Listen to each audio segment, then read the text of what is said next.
बिस्मिल्लाहिर्रहमानिर्रहीम। अस्सलाम वालेकुम। अब 11 मई को तहरीक लब्बैक पाकिस्तान का लॉन्ग मार्च नहीं होगा। अल्लामा साद हुसैन रिजवी ने बड़ा ऐलान कर दिया। इस वीडियो में हम इसी के मुतालिक बात करेंगे। नाज़रीन कराम, चंद दिन पहले अल्लामा साद हुसैन रिजवी ने खिताब करते हुए ऐलान किया था कि तहरीक लब्बैक पाकिस्तान 11 मई को अपने लॉन्ग मार्च का आगाज़ करेगी। तो नाज़रीन कराम, जैसे ही अल्लामा साद हुसैन रिजवी की तरफ से लॉन्ग मार्च का ऐलान किया गया तो पीटीआई के लोगों ने तहरीक लब्बैक पाकिस्तान और अल्लामा साद हुसैन रिजवी पर यह तनकीद शुरू कर दी कि एक तरफ 14 मई को पंजाब में इंतखाबात हो रहे हैं और दूसरी जानब तहरीक लब्बैक पाकिस्तान ने इंतखाबात से 3 दिन पहले लॉन्ग मार्च का ऐलान कर दिया है।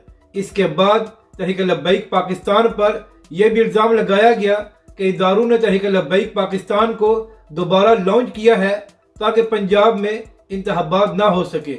यानी कि नाज़रीन कराम, तहरीक लब्बैक पाकिस्तान पर यह इल्ज़ाम लगाया जा रहा था कि अब तहरीक लब्बैक पाकिस्तान 11 मई को इसलिए लॉन्ग मार्च कर रही है ताकि पंजाब में इंतखाबात ना हो सके। तो आज इसी हवाले से तहरीक लब्बैक पाकिस्तान की मजलिस शूरा का एक अहम इजलास हुआ है और नाज़रीन कराम, इस इजलास में मुतफिका तौर पर यह फैसला किया गया है कि अब तहरीक लब्बैक पाकिस्तान का लॉन्ग मार्च 11 मई को नहीं होगा, बल्कि तहरीक लब्बैक पाकिस्तान अपने लॉन्ग मार्च का आगाज 22 मई से करेगी और अब तहरीक लब्बैक पाकिस्तान कराची से इस्लामाबाद अपना लॉन्ग मार्च करेगी।